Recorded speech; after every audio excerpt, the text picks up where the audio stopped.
Welcome to Tokyo Wave, recorded in a live studio in Harajuku, Japan, with your hosts Aaron and Parker.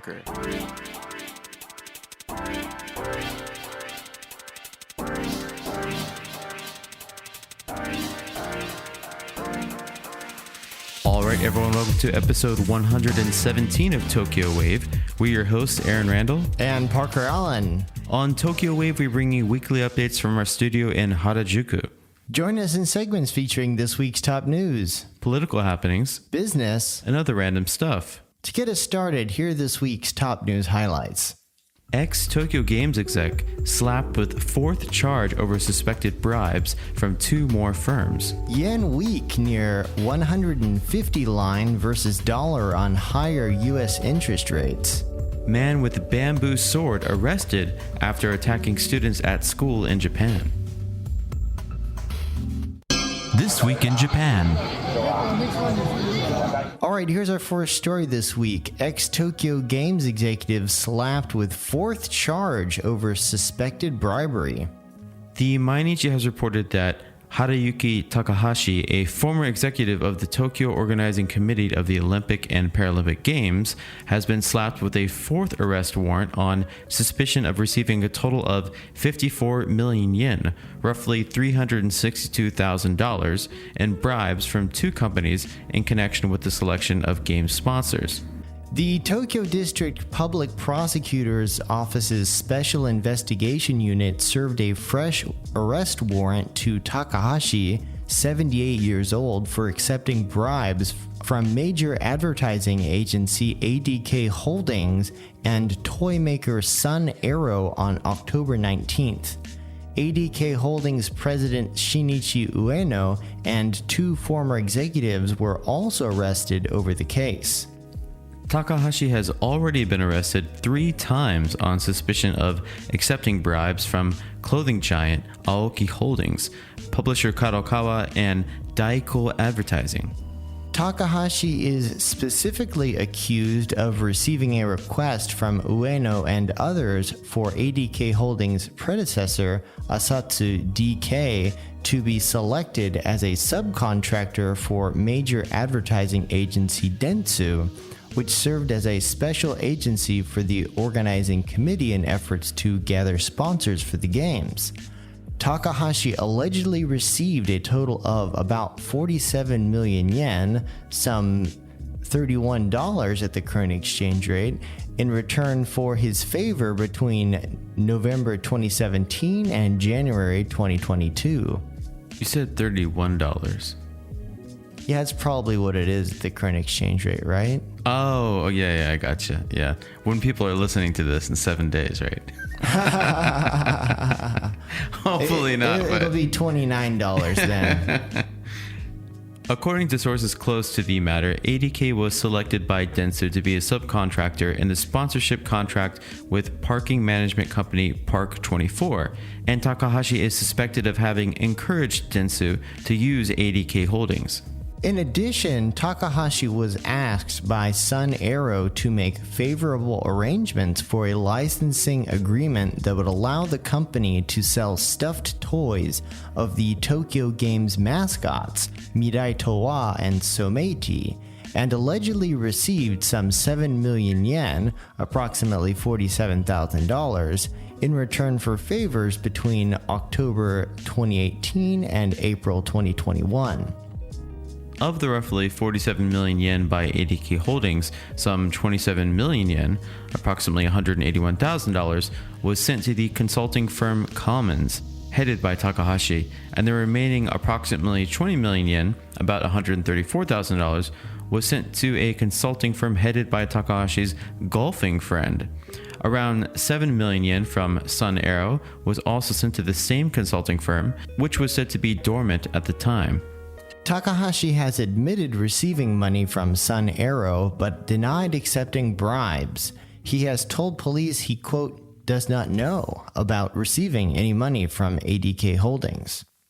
You know, Parker, I'm actually surprised we haven't heard more schemes and scams like this. Yeah, I think, the Public Prosecutor's Office Special Investigations Unit loves to arrest and then rearrest people on additional charges so that they can basically keep them in jail and continue to interrogate them. Right. So there might be more. Yeah, I wouldn't be surprised. All right, and up next, yen weak near 150 line versus dollar on higher U.S. interest rates. Kyodo News has reported that the yen remained weak around a 32-year low near the 150 line against the U.S. dollar early on October 19th in Tokyo, led by rising long-term treasury yields amid the prospect of aggressive interest rate hikes in the United States. Tokyo stocks also opened lower following declines on Wall Street amid concern over the impact of aggressive interest rate hikes by the Federal Reserve. On the top-tier prime market, decliners were led by precision instrument, electric appliance, and glass and ceramic products. You know, this is a very wild time we're in right now, with the yen, most currencies falling against the dollar. And S&P 500 in the U.S. is also not doing so well. I think, I forget how bad they are for the year, but the top 500 companies in the U.S. are also doing terrible. But they just keep propping up the U.S. dollar, the Federal Reserve, you know? Yeah, I wonder what this is all going to culminate in. Obviously, some people have speculated the yen could go as low as 160 or even 170. But on the other hand, if these aggressive interest rate hikes stop or something else happens, like, I don't know, a massive recession in the US. The reason they're doing these interest rate hikes in the US is to curb inflation, but it's not working in the US. So they keep doing more, right? I mean, we are on a house of cards right now, economically speaking. There's a really good TV show about that. With a guy that did some really bad stuff. Indeed. And up next, man with bamboo sword arrested after attacking students at school in Japan. The Mainichi has also reported a man with a bamboo sword who allegedly trespassed into a municipal junior high school and began attacking students heading home was arrested on October 19th after teachers used judo and other techniques to subdue him. Good on the teachers. They used judo. Hi-ya! Arrested following the incident at Takane Junior High School in Hidaka in Saitama Prefecture was Norihito Kurihara, a 37-year-old unemployed man who lives near the school. I feel like the guys who do this like have the same profile all the time. It's like late 30s, unemployed. They live really close, so it's like opportunistic as well. Yeah, it's like, I mean, what's the thought process there? You know, I'm down on my luck, got a bamboo sword. Cause some chaos. Go whack some junior high school kids. What a jerk. So this Kurihara allegedly entered the school grounds from the main gate at around 4:30 p.m. and brandished a bamboo sword at students leaving school. A first-year female student and two male second-year students were sent to a hospital by ambulance with minor injuries to their heads and arms. 3 teachers cooperated to subdue the man and handed him over to officers from Hanno Police Station, who arrested him on suspicion of trespassing. According to the police and other sources, Kurihara denied the allegations, telling investigators, "I was arrested, but I forgot what happened." At the time of his arrest, he was making incomprehensible statements. This is my surprise face. Maybe he smoked some bath salts. We're not in Florida, Aaron. Hey, there's bath salts everywhere in Japan, you know. But not the kind you can smoke. Just put it in a pipe and smoke it. That's how you know someone's from Florida. According to the school, Kurihara began acting violently just inside the main gate and then headed for the school building. After students raised the alarm, a teacher ran up to the staff room on the second floor to report the incident, and 3 male teachers went down to the first floor. One of the 3 men held Kurihara's arms, another used a sasumata, a long pole with a forked end for apprehending or fending off attackers, and another used a judo technique to subdue the suspect. The school's principal, Masahiko Miyoshi said, "The gate was open because it was time for the students to leave school. In addition to injuries, some students were hyperventilating. We would like to take care of students and request that a counselor be dispatched to the school." Yeah, I think that sounds like a good idea. If I were 12 or 13 and some random dude showed up to my school with a bamboo sword and started whacking everybody, I think I'd be pretty scarred myself. You know, I was thinking, Parker, compared to like the US, this is almost like, I hate to say it, and I hate to diminish what happened, but it's almost laughable because of the gun violence we have, right? But in Japan, it's a bamboo stick. Yep. Oh, America. All right, and up next on Let's Talk About Creative Stuff Time, we're going to be talking about Japanese films, TV, and their Hollywood counterparts, the good, the bad, and the ugly.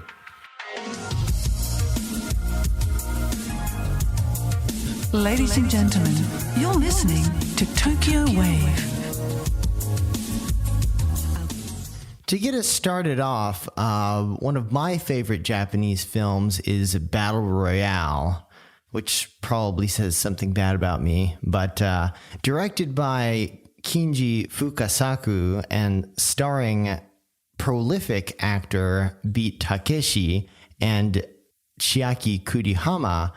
Battle Royale, for those who don't know it, is essentially a movie where a bunch of junior high school students, ironically, who are in this sort of dystopic version of Tokyo where, you know, students attacking teachers and killing them in some instances is widespread, is punished by being sent to this abandoned island where they literally have to fight each other to the death. And Beat Takeshi, or his proper name is Takeshi Kitano, is their teacher. And it's a very violent, but also a very dramatic movie. And I think the moral of the story, if there is any moral to such a violent movie, is sort of pointing out, you know, that society kind of can go in negative ways. And what is the moral of Battle Royale? I think the Japanese Battle Royale takes a lot of influence from Lord of the Flies, where all the kids are stuck on the island and violence ensues very quickly. Obviously, in Battle Royale, they're encouraged to commit acts of violence and kill each other. They're all given a random weapon, right? I think, as you mentioned. Yeah, and some people get really cool weapons and some people get really crappy weapons. Yes. You know, it's funny. At the time, Japan has a tendency to be a trendsetter for a lot of things. The show Shark Tank in the U.S. started in Japan. And the whole Battle Royale concept, which is now one of the most popular game modes of all video games in the world, that all started in Japan. You know, put kids on an island, they have to kill each other, and there's these different zones in the island too, right? So they have to be constantly moving around, which I thought was a really cool mechanic, and the whole like plot. And also, this is actually spilled into video games now. They haven't even changed it. It's exactly like the movie. Yeah, I mean, this movie really set a standard for like ultra-violent Japanese films that I don't really think we've seen before or since. Yeah, and you know, it was 2000, so shortly after that we saw Kill Bill with Tarantino, and obviously a lot of that took place in Japan.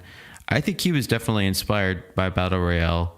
I think in the early 2000s we had this like little spark, or you know, this little period of, as you said, like ultra violent films that were based in Japan or whatnot.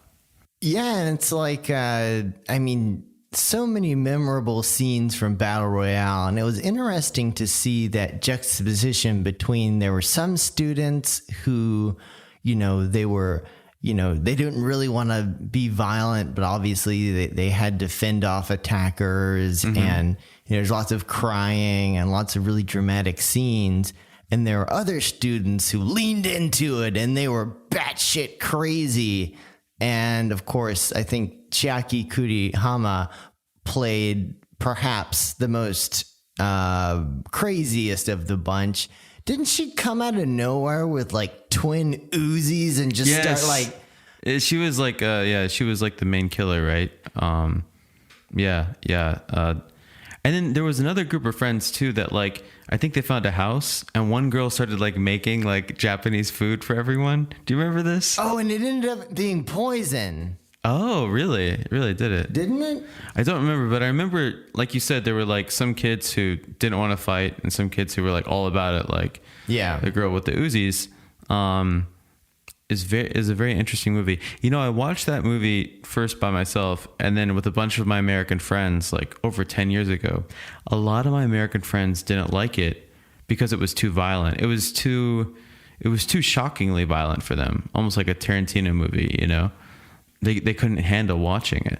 And I was like, damn, that's interesting, you know. Yeah, it's really funny because, you know, Japan is such a, especially in 2000, was such a conservative society, but, you know, like super violent movies like Battle Royale were like, you know, kind of cult classics. Yeah. You know, staying on the whole Battle Royale theme for just a second, one thing is that Japanese schools do field trips to faraway places and they stay like a few nights. Like a lot of, you know, if you talk to like the average Japanese person, they've been to Okinawa because they went there in either high school, middle school, whatever. And in Battle Royale, they took that concept and it's like, it was like normalized. Like you're going to participate in this tournament where only one of you is going to come out the victor and you're going to have to all fight each other to the death. And it was totally normal. The way they set that up in the movie, I thought was really interesting. Yeah. And like there was this really cute like announcer lady who very excitedly explains to them what they're gonna do. Yeah, that was epic. That part. Wow, what a unique movie. And so another one of my favorite movies, which Aaron, you probably haven't seen, but it's a really interesting sort of not such a well-known film, but I thought it was a really interesting and also a very violent movie. Was called 2LDK. Was released a few years after Battle Royale in 2003, directed by Yukihiko Tsutsumi and starring Maho Nonami and Eiko Koike. The premise of this film is pretty simple. This Japanese director invites these two girls from very different backgrounds who are both like, you know, trying to get into becoming, you know, a big actress, and saying that, you know, only one of them is going to get the part, but they both have to stay in the same apartment. And quickly they start, you know, basically hazing each other, and it devolves into violence. And they end up, you know, like it starts off being really psychological, and like they play all these kind of tricks on each other and sort of just really piss each other off.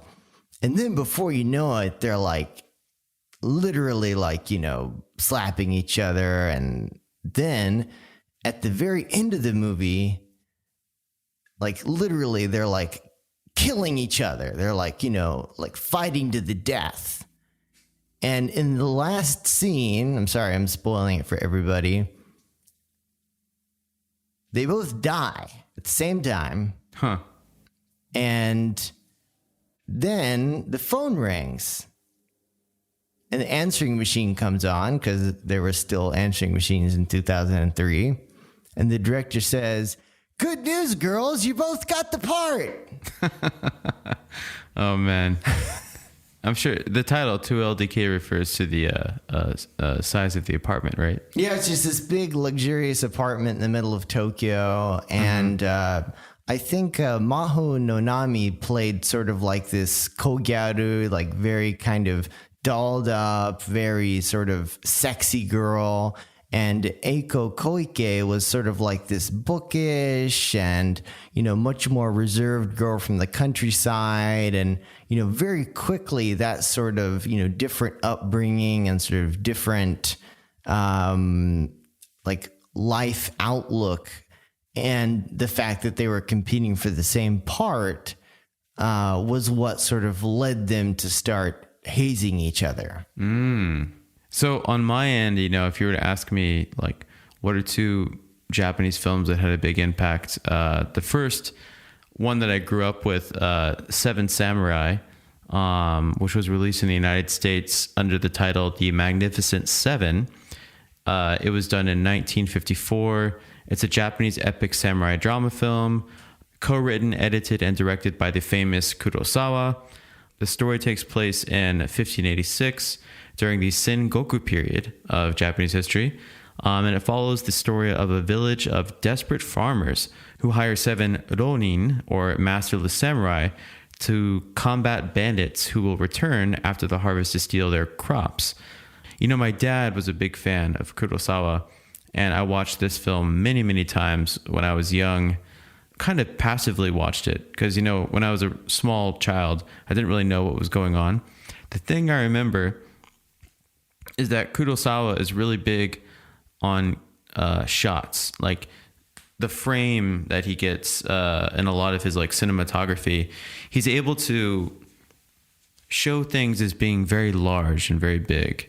Similar, probably the first time you visit Japan and you go to like a Japanese temple or castle, the enormity of what you're looking at is very intense, right? And they used to build structures like this on purpose to scare off enemies. And I think Kurosawa was this director who was really, really good at getting these massive, like, epic shots that we see now in a lot of modern sci-fi and stuff from the US, like in the movie Dune and Star Wars and everything. Kurosawa was the one who pioneered it. And actually, Steven Spielberg and George Lucas both cite him as the pioneer and kind of the creator of making these epic cinematic shots. So at the time, this film was the most expensive film ever made in Japan. It took a year to shoot and faced many difficulties. However, it was the second highest grossing domestic film in Japan in 1954. Of course, this was still in the early post-war period when Japan was not a rich country. Many reviewers compared the film to Westerns, which is, I think, kind of funny because it's an Eastern. They didn't really have anything to compare it to, but, that was probably the closest genre that they could come up with. Yeah, it was just a, classic samurai movie, man. Really badass. Lots of sad deaths, people in the village and whatnot dying. Yeah. That's a movie they haven't made yet.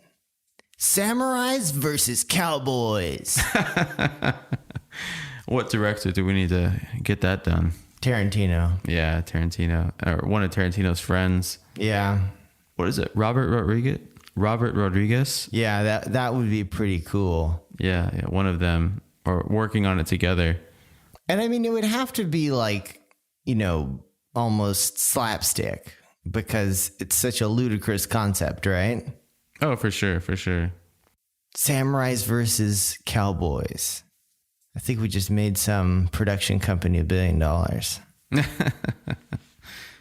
So another film that I'm really into is called All About Lily Shushu, which is a movie I saw before I was interested in Japan or studied Japanese. It is a 2001 Japanese film written and directed by Shunji Iwai, who has made a lot of awesome films. So the film portrays the lives of 14-year-old students in Japan and the effect of this enigmatic singer who has a lot of this kind of online presence. She was born the second after John Lennon was proposed dead. In the movie, a lot of the movie takes place on online forums and has people talking about this person.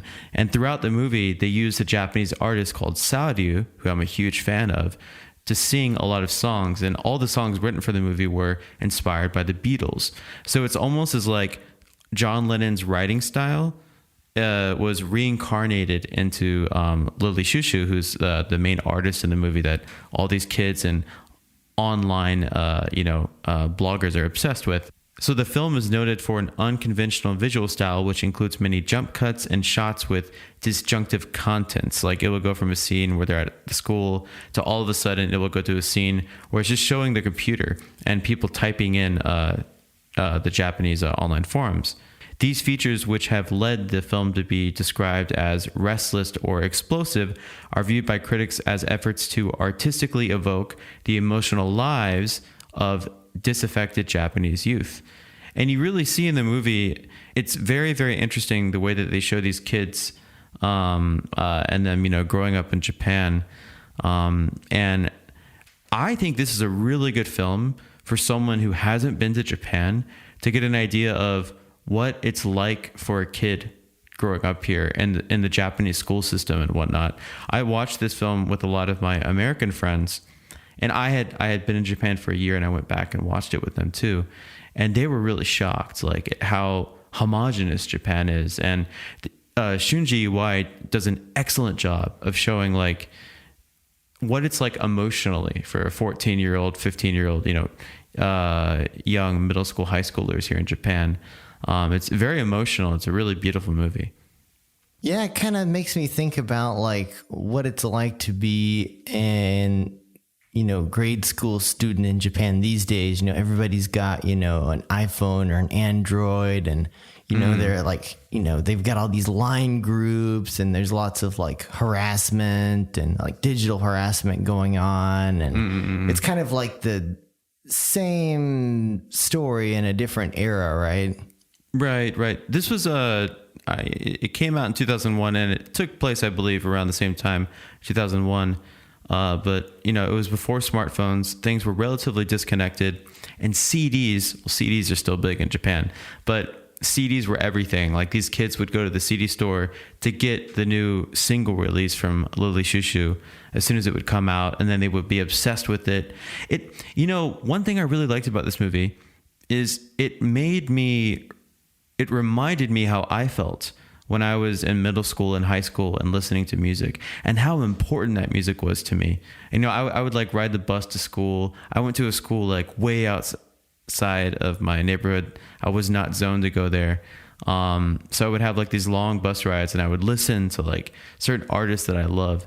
And it just reminded me of that feeling, and it felt really good. I just remember like waking up in the morning, like the one thing I would look forward to is to be able to listen to Led Zeppelin or listen to Incubus or, some band I was into. Yeah. My high school experience was so much fun because, I got my license as soon as I turned 16. I had a 1979 Cadillac Coupe de Ville. Oh, wow. And it was green on the outside and green on the inside. I got it for $1,500. It was in perfect condition. This was before, of course, getting mint condition cars of that era became very difficult. And I mean, by all explanations, it was like the quintessential pimp mobile. And so I was listening to like, gangsta rap and like soul music, and it had an 8-track that worked. And I got like an 8-track of the soundtrack to Black Caesar. Oh, wow. And that's like, all James Brown songs. I also got the soundtrack to Superfly on 8-track. I don't even know how I was able to get these like prolific 8-tracks in like the pre-internet era, but I found them and I played them in my Cadillac, and it was awesome. Yeah, I mean, I remember too when I went from bus to having my own car in high school. That was just I think the first thing I did when I drove, my own car is blasted the hell out of the stereo. Went to max, and it was it's such a personal experience. I miss that being here in Japan because I don't have a car. But yeah, that kind of freedom to just blast music and drive around and have a good time. Yeah, I'm a lot older now, but I kind of still do the same thing. I think I never left high school, actually. Anyway, we talked about Japanese films, but there are also a lot of Hollywood films and TV shows that feature Japan. Some of them are great, some of them are not so great, and we're going to talk about two of both. First up, we mentioned earlier Kill Bill, one of my favorite Hollywood films about Japan. Does anybody not know what Kill Bill is about? It is an awesome movie. Yeah, I grew up, or in high school, I watched Kill Bill over and over again. I actually saw Kill Bill 2 before I saw 1, but it didn't matter in my opinion because they were both kind of wrapped up with each other. And then I didn't watch Kill Bill for a long time. I lived in Japan for 5 years, and then I watched it here. And I was shocked at how much Japanese there was in Kill Bill. I'm like, half of this movie's in Japanese. Half of this movie takes place in Japan. How in the hell did some guy who works at a movie rental store, Blockbuster or whatever, wherever Tarantino was working at, lives in the back of a van? How was he able to conjure all that up? And supposedly he did a lot of this alone. He didn't have like aides and like people that were Japan experts giving him advice on how to write the story. It's so Japanese, even though it was done by this American guy. Yeah, I think it really speaks to the research capability of Tarantino. He's not just a movie director. He's also a movie nerd from hell. Yeah, he's what would you call it? I think he's referred to himself as both a film librarian and a film historian, which he's been like that forever. Like when he did Kill Bill, he was fairly young, but still at that time, that's was his approach, right? Yeah, and it's funny because, Kill Bill, was filmed like right after Battle Royale, but he cast Chiaki Kuriyama, having watched Battle Royale and been like, this girl is crazy, we got to use her. Right. And of course, she plays this like, evil schoolgirl who's got like, what has she got? She's got a like friggin' mace. The thing that she spins around. Yeah. I forget what that thing's called, but it's called a mace. It's called a mace. Yeah, with the ball that can have the spikes come out. It's on rails, right? Or it's on chains. She whips it around and. Well, I think most maces don't have like spikes that come out. yeah, that was an addition for sure. Yeah. But it was a cool addition for sure. I was just so pissed off that like the House of Blue Leaves, that's of course the scene where, that really violent sort of standoff between Uma Thurman and the goons sent by the gangster boss played by Lucy Liu, which, usually, Hollywood movies often cast, Asian American actresses instead of Japanese actresses, due to either laziness or English ability or both. But Tarantino actually casted Lucy Liu, and he didn't try to pretend like she was Japanese. He wrote it into the script that, right, she was half Chinese, half Japanese, right? Exactly. And, that's a little bit more believable. And she did a pretty good job. Dude, like, how did Tarantino know this stuff? Like the feuds between, Japan and China, the scene where there's that one Yakuza boss who won't listen to her, and he's like being a dick, And I think somebody... Oh, she like jumps up on the table and slashes his head off. Exactly. And it's like... And she tells everyone, like, if any of you talk about my ancestry ever again, you'll meet the same fate or something like that. It's totally badass. How did Tarantino know about this stuff? Yeah. You know, like, I feel like you have to live in Japan to know this stuff. You have to live here for a long time. But he knew, which is nuts. Must have seen it in some movie. So, it's a TV show, but recently Tokyo Vice came out, which is the story following Jake Adelstein, the reporter who followed the Japanese crime syndicates as a Yomiuri reporter in the early 2000s. Right. And I also thought they did a really good job of, making it seem real. I will say I only watched the first episode of it because it was directed by friggin' Michael Mann, Miami Vice, and it's called Tokyo Vice. Like, I wish they could have made every episode by him because he's so detail oriented. Amazing first episode. Got to watch the rest to talk about it, but I've heard nothing but good things. Looking forward to watching it. On the other hand, though, there are a couple of movies that I just got to dunk on, and they are The Last Samurai, starring Tom Cruise, and Memoirs of a Geisha, starring a bunch of Chinese people. Right.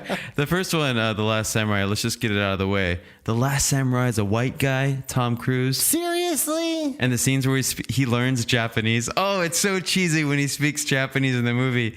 I'm just shaking my head. No. And Tom Cruise is a good actor. I mean, the new Top Gun movie was pretty awesome, but I hear anyway. But just what the fuck? Yeah. I will admit, I actually do like the story in The Last Samurai. I think it was a well crafted and put together movie, but it has a lot of cheesy elements and stuff. Yeah, and a lot of movies of that era also kind of fit that bill. And I mean, Memoirs of a Geisha had no Japanese people in it. Parker, so I have something to admit. I could not watch Memoirs of a Geisha. I tried. I rented it a long time ago. And everyone was in Japan, but they're speaking English. And after the first 5 minutes, I shut it off. I know it's got a lot of really, really great, East Asian actors in it.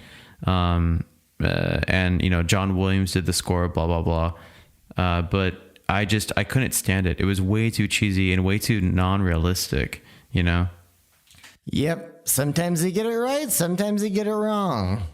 That's Hollywood, baby. Hey, listeners, that's right. You listener right there. Who do you think should be our next guest on Tokyo Wave? Let us know. Drop us a line at wave@tokyowave.jp. We hope you enjoyed Tokyo Wave. If you haven't already, you can subscribe to our podcast on Apple Podcasts, Spotify, SoundCloud, and YouTube. Join us again next week on Tokyo Wave.